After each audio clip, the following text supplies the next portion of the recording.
Dennis Francis on his elections as President of the 78th session of the UN General Assembly.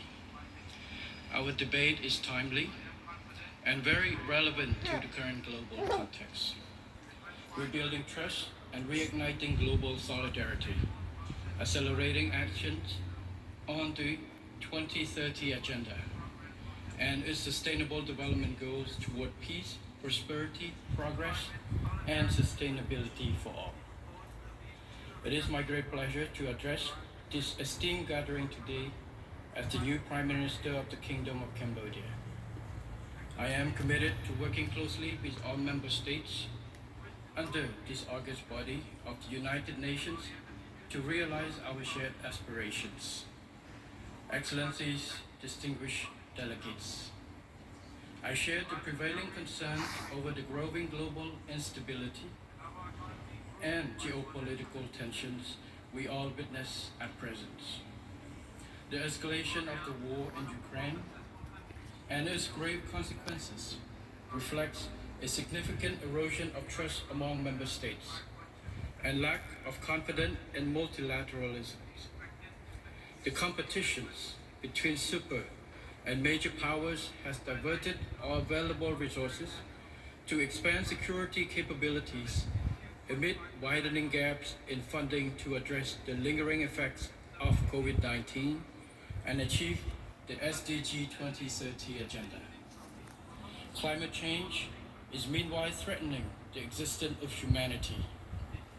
Without our bold and urgent actions, the world will see further increases in poverty, hunger, and risk of pandemics, and more entrenched cycles of instability and conflicts. It is now high time to restore the strategic security trust among all nations and trust in rule-based global systems, in which all states fully respect international laws and norms and principles enshrined in the UN Charter.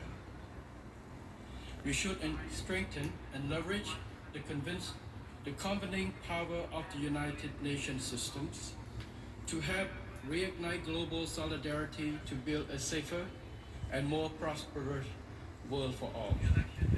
First and foremost, we must more strongly emphasize addressing development issues and preventing existing conflict from widening.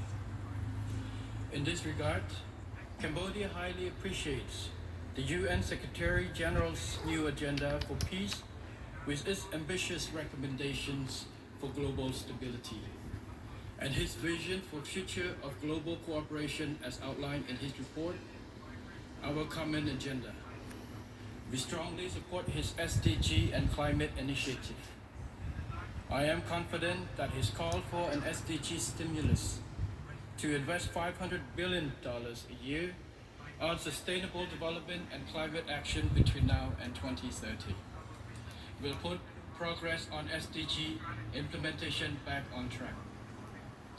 The Climate Solidarity Pact he proposed will lead to a reduction of emissions in line with principles of common but differentiated responsibilities. Excellencies, distinguished delegates, with enduring peace and stability, Cambodia continues to make notable progress on every front. Over the past 2 decades, poverty fell steadily at an average annual rate of 1.6%, and our economy grew by more than 7% a year until COVID-19 broke out. We were hailed as one of the most successful countries in controlling the pandemic and recovering